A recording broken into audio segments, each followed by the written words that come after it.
À quel moment faire un test de grossesse? À quel moment faire une prise de sang pour savoir si vous êtes enceinte? Bonjour et soyez, mesdames, messieurs, les bienvenus sur cette chaîne YouTube dédiée aux parents et surtout aux futurs parents, aux mamans qui aimeraient bien concevoir un enfant et aux papas aussi. Je suis Alexandra Taclé, experte dans le milieu de la petite enfance depuis 2007, donc éducatrice de jeunes enfants et conseillère personnelle en développement personnel spécialisée dans les relations familiales et sentimentales. Et aujourd'hui, je suis là pour vous aider, vous les parents et les futurs parents. Comment savoir si je peux faire un test de grossesse? Je sais que lorsque vous passez par un protocole de PMA, c'est-à-dire par une insémination artificielle ou par une fécondation in vitro, il peut être plus ou moins compliqué et fastidieux d'attendre le jour J, le jour où votre médecin a dit qu'il fallait faire une prise de sang pour savoir si vous êtes enceinte. L'attente peut paraître longue, mais il est très important et crucial, j'insiste, que vous attendiez ce moment et je vais vous dire pourquoi. Mais avant toute chose, je vais vous demander de mettre un petit pouce bleu à cette vidéo et surtout à vous abonner à cette chaîne si ça n'est pas encore fait pour faire partie de cette communauté qui grandit un peu plus chaque jour grâce à vous. Donc pourquoi attendre la date que le médecin vous a donnée pour faire ce fameux test de grossesse? Car si vous le faites trop tôt, si vous faites une prise de sang trop tôt pour savoir si vous êtes enceinte, vous risquez d'être fortement déçu et vous risquez de jouer avec vos émotions.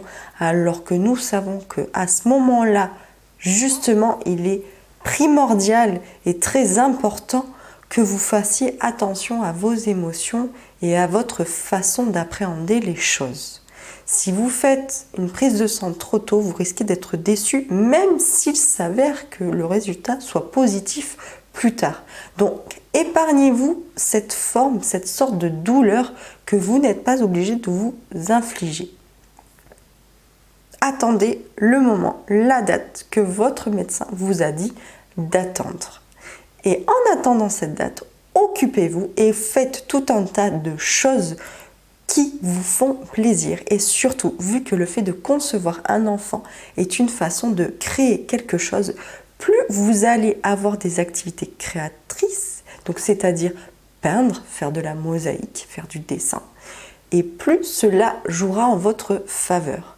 Car lorsque vous prenez le temps de créer quelque chose avec vos mains, votre cerveau réagira en fonction de ce que vous faites, vous, de vos occupations, de votre temps.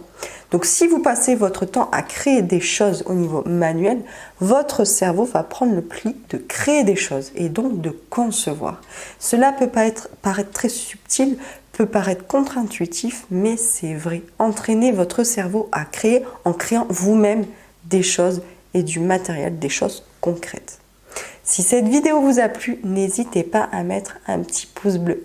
Abonnez-vous à cette chaîne si ça n'est pas encore fait. Et si vous avez besoin de mon aide, d'une aide approfondie, que cela fait plusieurs fois, plusieurs tentatives que vous essayez de concevoir un enfant et que vous ne comprenez pas pourquoi cela ne marche pas, n'hésitez pas à cliquer sur le lien du sondage juste en dessous. Je me ferai un plaisir de vous répondre personnellement. Et je vous dis ciao les amis.